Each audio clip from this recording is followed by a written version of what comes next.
자, 그렇다면 이 미사일을 기습적으로 발사한 북한의 속내는 무엇일까요? 지금부터 분석해 보겠습니다. 안찬일 세계북한연구센터 소장 나오셨습니다. 안녕하십니까? 안녕하십니까? 자, 오늘 쐈던 이 800km짜리 준중거리 미사일, 어떤 미사일로 지금까지 파악되고 계십니까?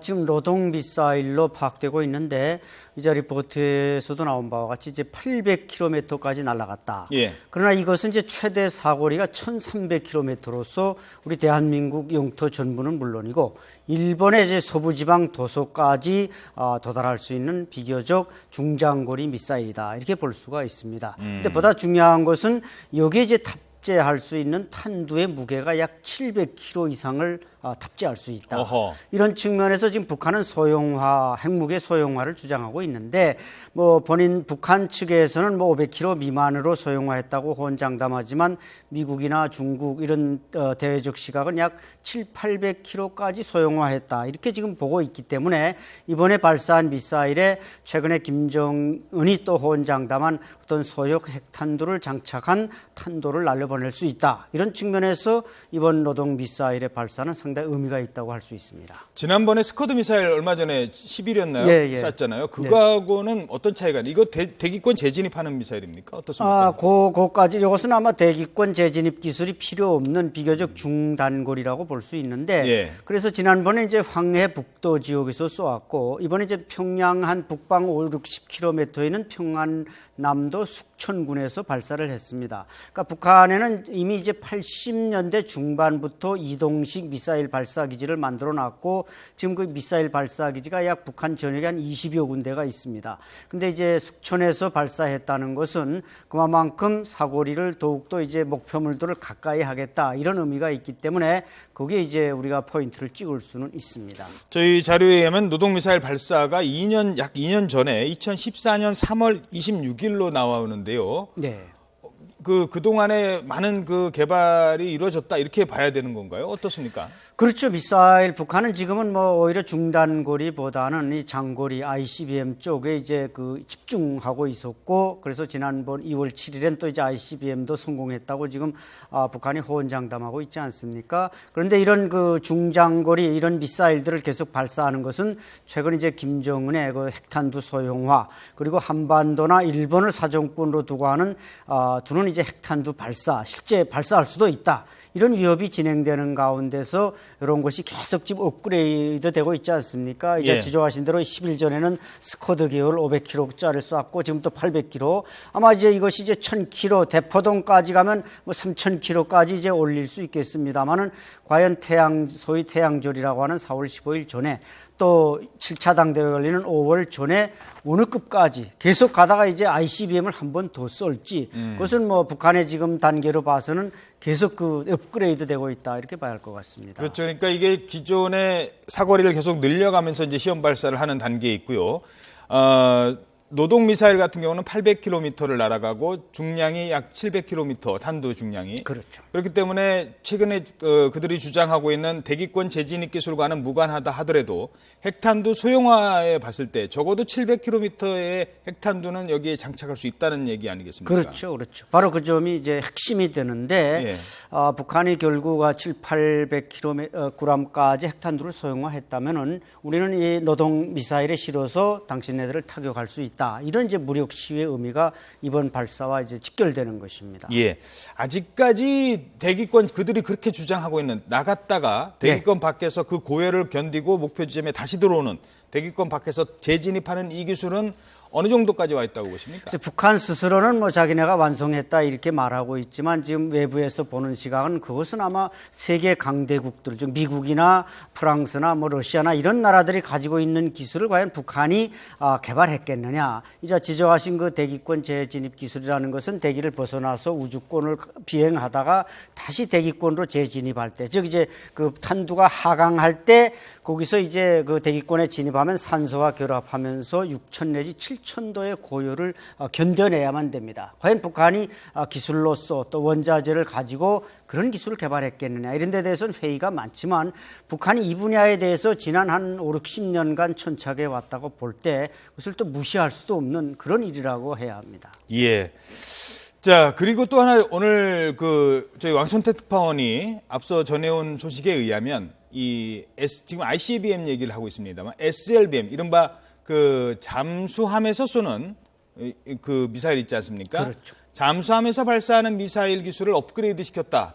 하나 더 기술을 향상시켰다는 38로스의 그 분석이 있었답니다. 미사일 측면에서 봤을 때 이동식 미사일이긴 합니다만 그래도 지상에서 쏘는 것과 잠수함에서 쏘는 거는 이게 차원이 다르지 않습니까? 대비하는 입장에서는 어떻습니까? 그렇죠. 뭐 ICBM이나 지상 미사일은 우리가 다 파악하고 있는 바지만 그 지적하신 이제 SLBM 즉 잠수함 발사 이 미사일은 지금 북한이 어느 정도까지 갔는지 뭐 고래급 잠수함을 가지고 있어서 적어도 3,000톤급 이상의 잠수함을 가지거나 그 이상의 잠수함을 가져야만 이게 가능하다고 합니다만 아마 김정은의 욕망은 적어도 7차 당대회 전에 이 SLBM을 만들어서 선언하는 것을 아마 최대 목표로 하겠지만 여기는 여러 가지 기술적 또 물질적 제약이 있는 건 사실입니다. 그러나 최근에 38로스가 관찰한 데 의하면 그 심포 잠수함 그 기지에서 어떤 여러 가지 탱크라든지 뭐 물건들을 발견했는데 그것이 이제 이동하지 않고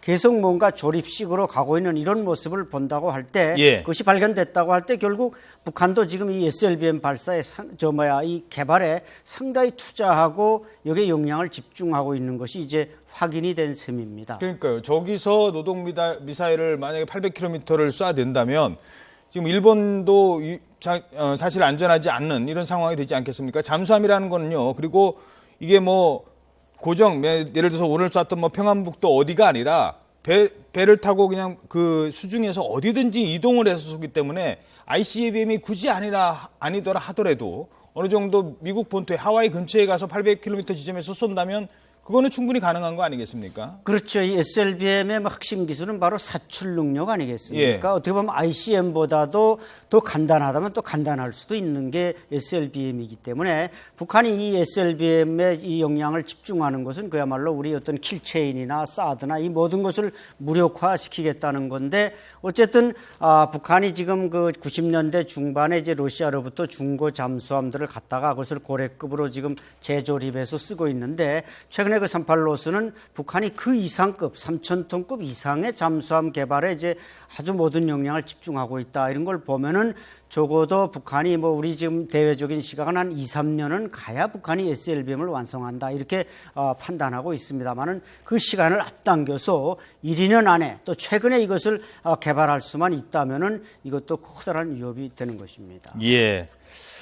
자, 지금 뭐 북한의 태양절 그 4월 15일 김일성 생일 이때를 앞두고 있는데요. 이제 뭐 한 달여 정도 남았습니다. 그 사이에 또 북한이 어떤 도발을 감행할 것으로 전망하십니까? 미사일 외에도 또 도발을 할까요? 네, 제가 볼 때는 아마 미사일에서 이제 한 대포동까지도 올라갈 수 있습니다. 지금 로동까지 올라온 건 이제 마지막 단계인 대포동급까지 간다고 할 때는 이것은 2,200km에서 6,000km까지 날아가는 겁니다. 예. 이것도 한번 시험 발사할 수 있고 왜냐하면 거기다 이제 핵탄두를 우리가 장착할 수 있다. 실제로 지금 700kg짜리 이번에 쏜 로동 미사일에 700kg짜리 뭔가 핵탄두 모형을 실었을 가능성이 있습니다. 아하. 왜냐하면 자기네가 이걸 날려보낼 수 있다는 걸 과시하기 위한 거고 실험을 해야 되는 건데 결국 제가 볼 때는 아마 5월 7차 당대회 전까지 북한이 보여줄 수 있다면은 5차 핵실험을 할 수 있다. 그래서 뭔가 완결판을 짓고 이왕 뭐 제재 어제도 이제 미국의 그 대통령 행정명령이 떨어지지 않았습니까? 이전 제재는 갈 때까지 갔고 또 중국이 마침 여기에 러시아가 지금 브레이크를 걸어주고 하니까 알겠습니다. 기고만장해서 아마 계속 갈 것 같습니다. 제가 질문을 마치려고 했는데 한 가지는 또 하나만 더 질문드려요. 계속 지금 안 수장님께서는 북한의 추가 핵실험 분명히 5월 전당대회 전에 당대회 전에 추가 핵실험을 할 것이다라고 계속 그 말씀을 하고 계시거든요. 그런데 최근에 북한이 하겠다라고 또 공언을 했어요. 핵실험도 할 수도 있다. 그렇죠. 예, 그 가능성을 조금만 더 설명을 해주시기 바랍니다. 그 가능성은 우선 내적 논리로 볼 때는 북한 주민들에게 뭔가 이 7차 당대회에서 경제 노선을 바꿔야 되는데 자신감을 줘야 된다. 우리에게는 완벽한 핵무기나 수소폭탄이 있다. 이래야만 내적 통제가 가능한 것입니다.